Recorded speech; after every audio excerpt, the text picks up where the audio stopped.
and I see it now. I work on Spanish and English, and you see my mentions and Twitter things I'm not even involved in.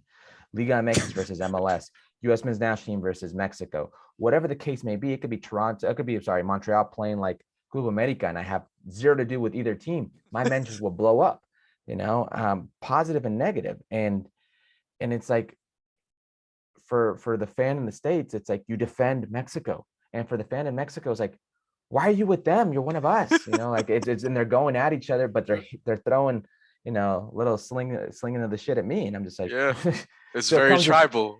Yeah, it comes with the territory, but it makes you realize like how intense this rivalry is, and there's a reason for this. U.S. has been dominant in a lot of things they've done throughout their history, not just sport, but in sport. And you look at the Olympics, medal count, they're always, in the top of the medal count.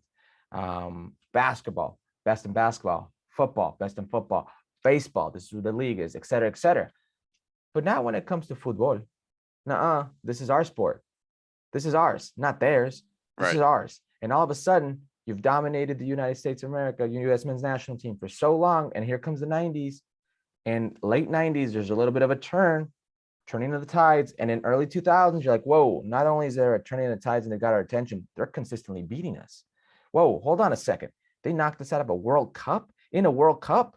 Like, what's going on right now? To get to the quinto partido, they got to the quinto partido before we did. So it's like, no. So it took this rivalry up even more, another notch. And I remember playing in Santos Laguna. And it's a small city, a town called Torreon, northern Mexico, and very successful team. And we were playing against Toronto FC in the CONCACAF Champions League, and it's a home and away series. We go to Toronto, ended up tying 1-1.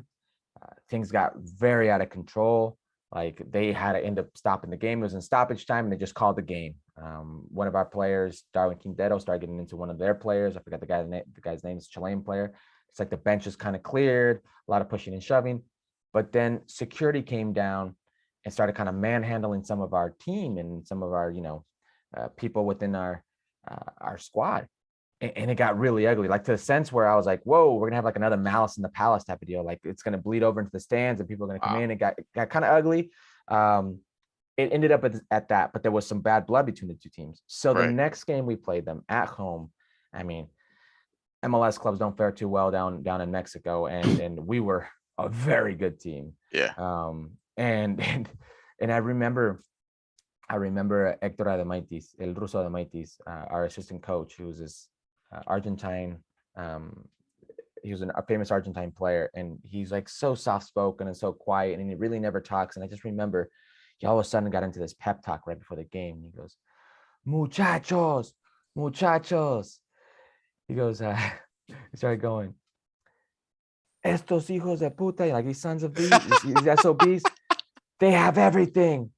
They have American football.